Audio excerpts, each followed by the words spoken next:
Good morning, everyone. So today we are going to receive that word in quiet as we choose to follow the guidance of our hearts. And as you know, Wednesday is also the day in which we reach out to our community, wherever you are, to hear from you, to hear the guidance of your heart. That's what we're going to be doing today. But we want to begin by sharing the daily word. And the title of the daily word today is I Follow the Guidance of My Heart. So we're going to begin by singing this today. It's going to be very simple. As soon as you can find the melody yourself, go ahead and join me.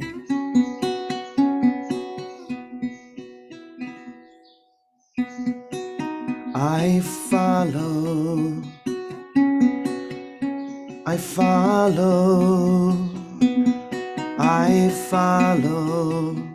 the guidance of my heart. I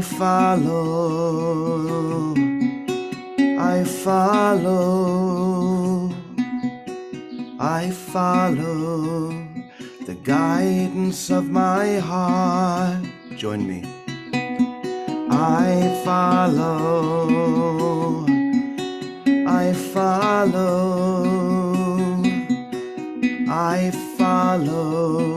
the guidance of my heart.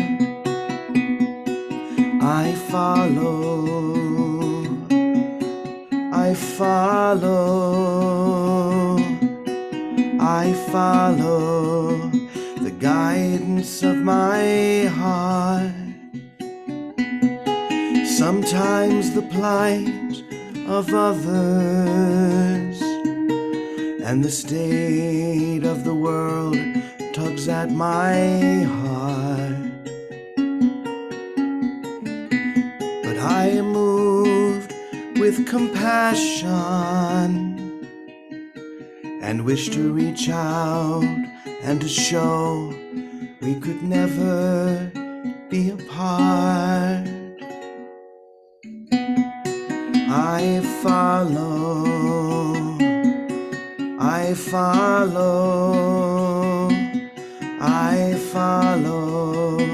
the guidance of my heart.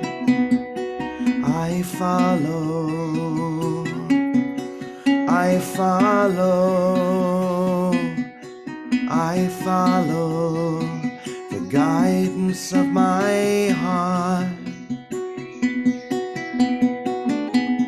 This urge is my heart's own guidance, the love of God flowing free, manifesting through all the world, and then returning to me. I follow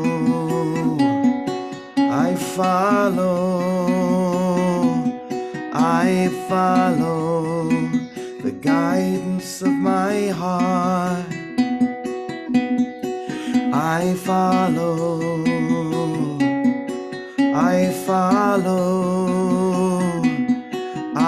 follow the guidance of my heart.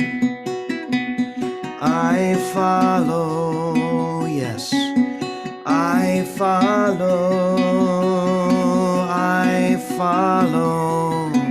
the guidance of my heart. Very quietly now. I follow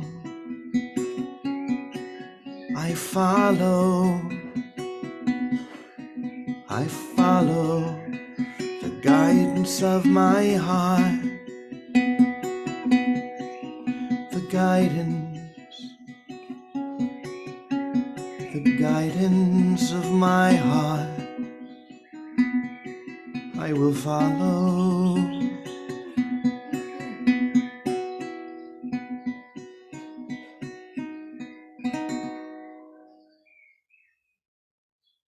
So let's just take a deep breath now. Just spend a few seconds in silence, letting that beautiful prayer take root in our heart.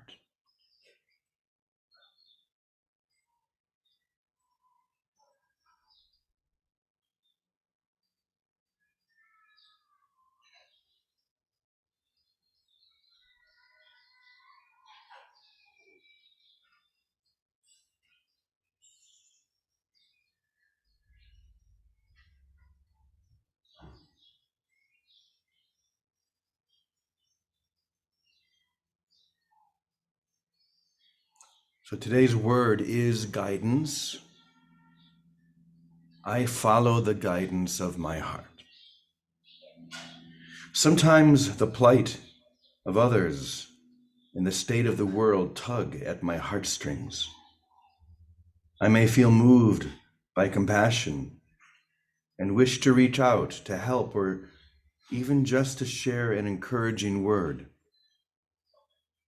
This urge is my heart's guidance, the love of God flowing freely and manifesting through me to do its work in the world.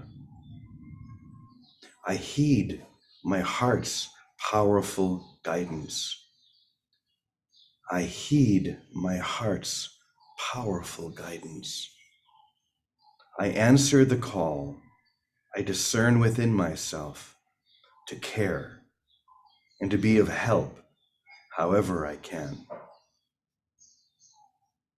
When I attune myself deeply to my heart's wisdom, my guidance becomes clear.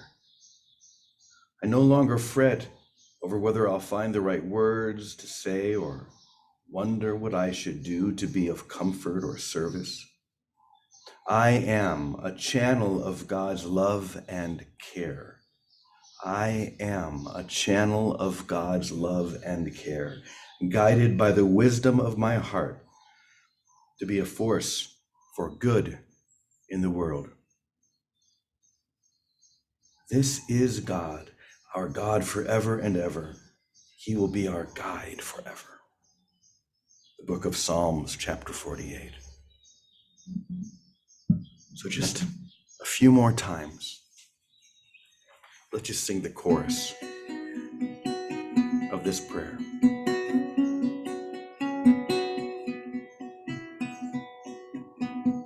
I follow,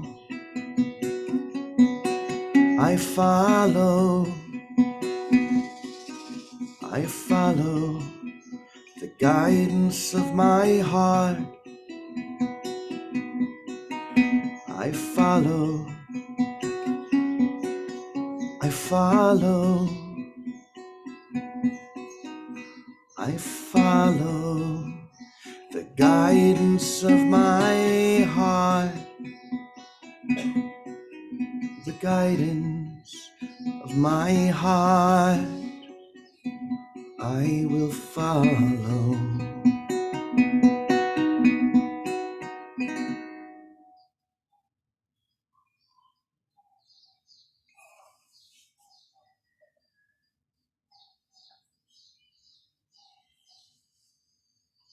So today we are guided to follow the guidance that is always present within our heart.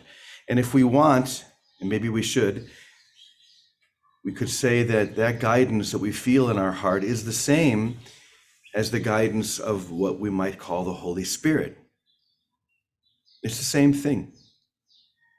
It's not the guidance of the mind, the intellect, which can be a very good guide at times and a very poor one at other times.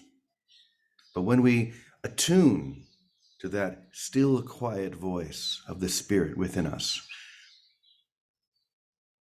it's as if the Holy Spirit comes and begins playing the strings of our heart, and we feel the vibration of those strings, and we respond to that vibration with love. And what other guidance do we need with that love? So I'm going to kick things off by calling on someone. And then we're just going to let it open up. And I'm sure Vicky and Teddy are in there as well, so you can jump in anytime you want. But I'm going to begin by calling on Alice, because Alice is just one of those who is always attuned and listening. So good morning, Alice. Good morning. Good morning to all of you. It's afternoon our time, but good love to everybody, always. It's timeless, isn't it? Love is. And as we follow the guidance of our heart, we follow the guidance of love. I've been writing another book for quite a few months. And today I was writing about love, or it was writing with me. And really, that guidance of love is sometimes greater than we can even contain. And so all we can do is surrender to it. So when you were singing, I follow the guidance of my heart, I was thinking to myself, I surrender. I surrender to the guidance of my heart. I let go into the guidance of my heart. And when I say that, and when I feel that, when I was feeling that today as I was writing, and I was thinking, okay. And then I was feeling the resistance to that. I was really honest with myself and feeling my resistance. And it was hurt. It was painful. And I thought, love isn't painful.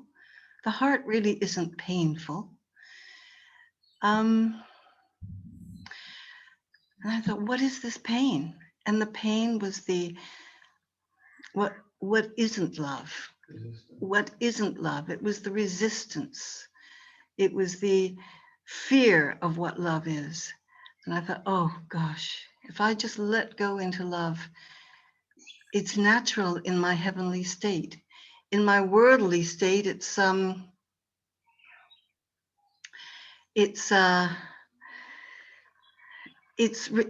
a resistance there. There's excuses not to. But as I totally let go of my resistance and I'm in touch with my heart, it's not just my physical heart. It's my eternal heart, the heart of the divine inside me. I follow the heart of the divine that I'm inside of more than it's inside of me. Because really, eventually, that's all we can ever do. I follow and I surrender to the heart of the divine within me and that I am within. And that feels a great relief. At last, my soul says, at last. It's a lovely, lovely lesson today. I was reading it on my phone earlier, just before we started, just to get the feeling of I follow the guidance of my heart. I follow the guidance of the Holy Spirit. I follow the word, the love of the divine. Yes. Thank you, Alice. That was beautiful. So let's open it up. Who is feeling the guidance to share and to expand on this beautiful lesson? We'll keep it very focused to guidance today. And of course, this is really the only thing that we need to learn how to tune in, as Alice was saying. And that begins with feeling the resistance to the love, the resistance to the guidance. Good morning, Vicky. Good morning, Jimmy. Thank you, Alice. Thank you, Jimmy. Good morning, everyone. Well, I wanted to pick up where Alice left us because when we find the resistance, that's a healing moment.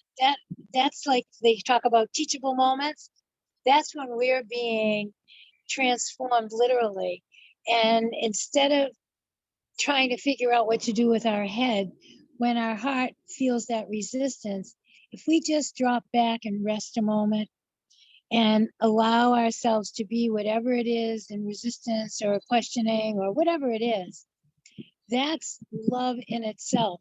So I think for many of us, learning how to allow ourselves to learn to love ourselves when we have that resistance come up is a big step in really being able to continue to listen to true guidance. So by not forcing it or trying to figure out what to do when the resistance is there, simply stepping back, resting into spirit, asking for that healing within ourselves, not worrying about the outer picture or any outcome. And don't do anything until that passes, until it moves. Because if we don't push it, it has to fall away. It has to dissolve on its own. So that's especially what I've been practicing this week with some things going on. So I appreciated that comment, Alice. Thank you very much. Thank you, Jimmy. Love you. That's good. Thank you, Vicky. Very practical as always. How about you, Ted? Do you want to share anything? Well, what I learned is guidance is the fastest way to get from point A to point B, and not have to make all the mistakes in the way that we would have made anyway. And that's one of the things that Jesus was telling Helen when he talked about like getting a coat. He said, I know exactly the coat you want and where you can go to get it. You would have went to 14 stores before you found it. Now I can just get you right to the place and get it done with. And the nature of it all is to save time. And as we save ourselves time, we save our brother's time. And I was getting guidance before I even knew what it was. And I loved it. It's the communication with that which is beyond that really sort of changes our mind about things. So I'm a big fan of guidance. And I think that, if any, the one thing people need to learn to do is to receive it. And if we can encourage people to increase that desire, to hear the voice that is within, so as to get the guidance that they need, life changes when you hear that. And life changes when you begin to experience and say yes to it. That's all I can say. It's a beautiful thing, and thank God for it. That's the best I can say about it. Yeah. One of the key points that you hit on, Teddy, is to trust it, to learn how to trust that guidance. Because the more we trust it, the louder, the louder that voice becomes within us. If we're not listening to it, if we're not trusting what we feel and hear, it remains a very, very still, quiet voice, and the rumble of the world takes over. But the more we truly listen to it and follow that guidance, the louder and the stronger it becomes within us. So don't forget to trust. That's one of the things I was going to say when we hear the word still. It's not that it's still quiet, it's that the voice is actually still and doesn't move. It always comes from the same place and is always advising and giving us the guidance about the one thing that we're all here for, and that is to awaken and remember who we are. So that voice is still, in that it's constant and it's consistent in what it is expressing to each of us. Yes, indeed. Thank you, Vicky. Thank you, Teddy. Now we're going to go up to one of the rooms here at Namaste. We're going to go up to Calico, who's sitting in her room with us. Good morning, Calico. Hi, everybody. Yeah, I love the topic of guidance. I just adore this. And Teddy, I was just, for me, it was, I remember early on when I was doing A Course in Miracles, I'd hear rest in God. Well, in my horizontal framework, I saw myself laying down in a hammock and taking a nap. But the reality is, rest in God is when that confrontation comes up and you want to hit something or break into tears or whatever. Rest in that experience, whatever you want to call it. Have your tears, have your anger, let it out. Because I say, it's like, I feel like I'm a plumber for my mind. The pipes get clogged. And what I need to do when I know when the pipes are clogged is when I'm resisting something. I don't want to feel angry. I don't want to feel sad. I'm just going to leave. And instead it's no, rest in the experience of whatever it is that you're having, the sadness, and try not to make it mean anything. That's where the resting comes, because our mind's going to try and figure it out. And what do I need to do? And the resting is no, trust this process, because guidance, as Teddy said, our guidance is always there. I've been guided from day one. Now, unfortunately, I had a rather stubborn persona, so I didn't follow any of it. And I kept banging up against trying to make a difference in the world and fix things and make things better and all of this. And it's like, no, the resting was to see, for whatever reason, I learned how to think from a framework of attack and defend. Those are the two things I learned. Attack or defend, one of the two. You're going to have to take on one of the two. So my whole life was attack and defend, with every project I ever took on. So now it's a whole different experience. We were talking about this, someone here at Namaste and I were talking about this yesterday, of just when you meet that resistance. And all of my mind training from day one has been, when you meet that resistance, kill it. Or do something to get away from it. And that's why the course is so unique, because it says, no, just be with it, and that's where the rest with it. Just allow it to pass through, experience the tears, get angry, whatever is there that needs to come up. But that actually unplugs that mind plumbing. That's where you really get the the snake out, and you're deep roto-rootering to God.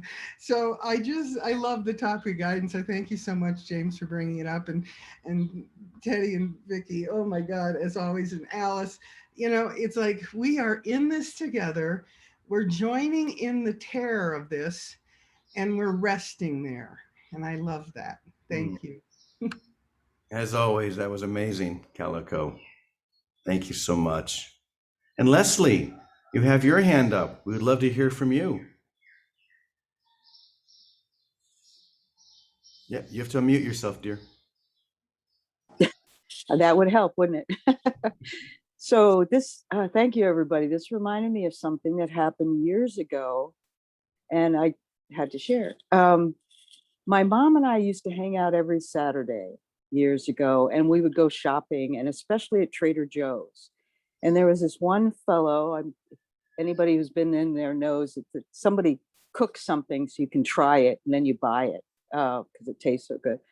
And this guy, he was in a place where if I needed to know where something was, he was right there. So I'd say, where is this? And he'd say, aisle something. And he was a man of few words.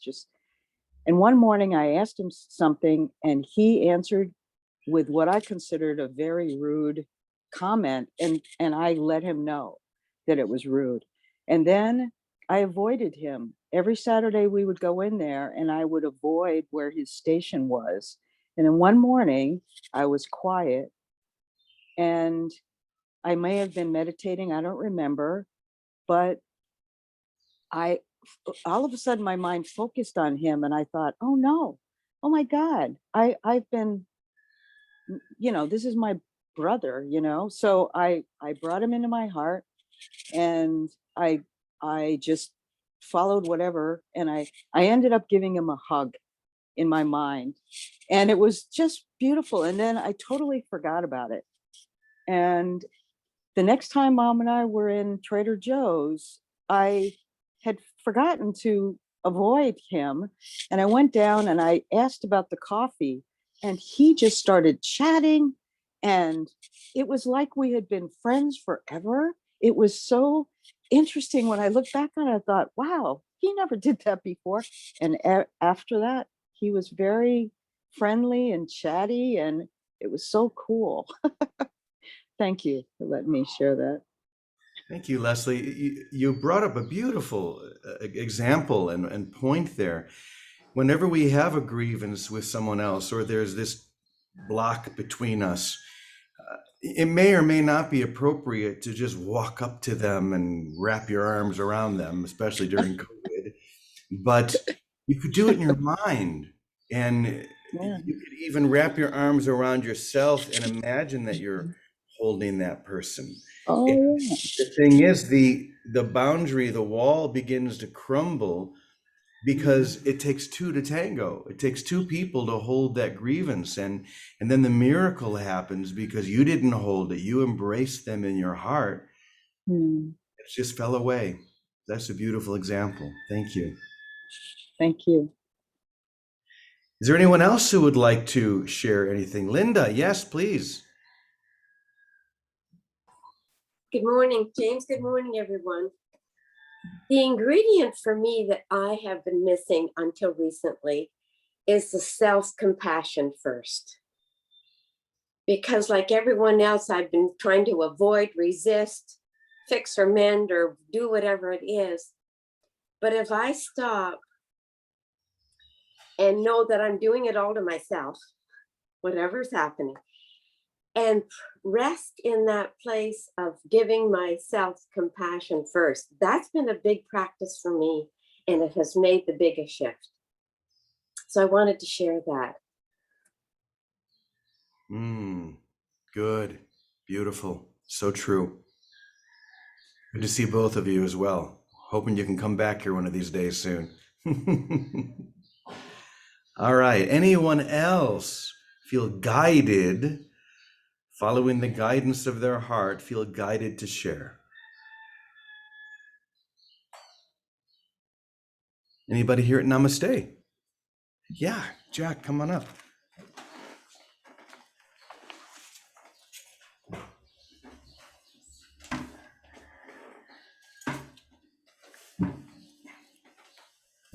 I feel like I'm on CBS here with the microphone.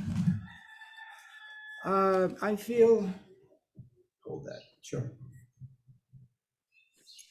I feel guided to say this as I say goodbye after being here for about a month, that I was guided to come here about 16 months ago, my last visit. And I sat here where I'm sitting now, and I promised myself that if I came back, I would try and come back and stay here. I was guided by my heart, and I was guided by the need for a more intensive understanding of spirituality and myself. And I got that here, and it's been a wonderful experience, and I've enjoyed the people, and I have enjoyed the opportunity to go within the peace, the quiet, the solitude that allowed me to just focus on myself. I would say this in closing, that I'm guided again more now than in my earlier years. I think in my earlier years, I was sort of guided by what I considered to be the real world. But now I'm guided, Or the unreal one. or the unreal world, the world of illusion. But I always felt that it was the real world. And I was always illogical and person. So now as I approach my 80th year, I'm guided more and more by my inner heart. And I just want to thank everybody here. And James, I want to thank you also. Thank you, brother. Sure. This is what it's like when you come here to Namaste.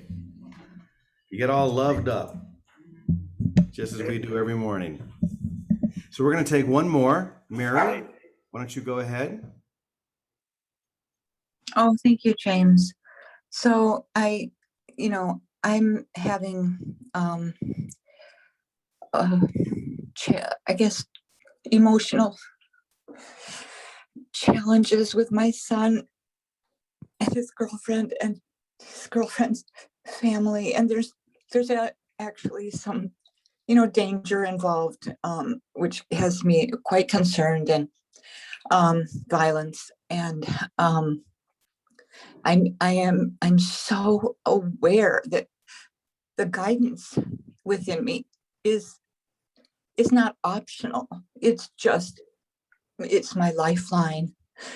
And I thank God for it. I thank God for this community that allows me to remember. I thank God for the people I have. I have like 4 people or more in my life now they act almost like, round the clock therapists. They are always there to help me remember, where my guidance is. And it's okay to cry. I've been crying a lot. I know that's part of it, part of processing. So sometimes, I'm guided to cry my eyes out, and then I realize how therapeutic that is. It's a real cleansing, and it's okay, and it's good. So I would be so lost. The other thing is that I recognize now so much more when I am guided by fear. When I look at my text that I sent to my son and I see that he hasn't responded, and then I think, oh, he's never going to talk to me again. That's fear. But I'm so much more aware now that that's the guidance. The guidance is beyond that. And the guidance is that, yes, I can love him, even if he never texts me again, if I never hear from him again. There's nothing he can do or say or not do or not say that'll keep me from loving him. And that is my guidance. And it's my salvation. So thank you. Thank you for listening, and thank you for being there. And oh my God, I am so blessed. Thank you, Mary.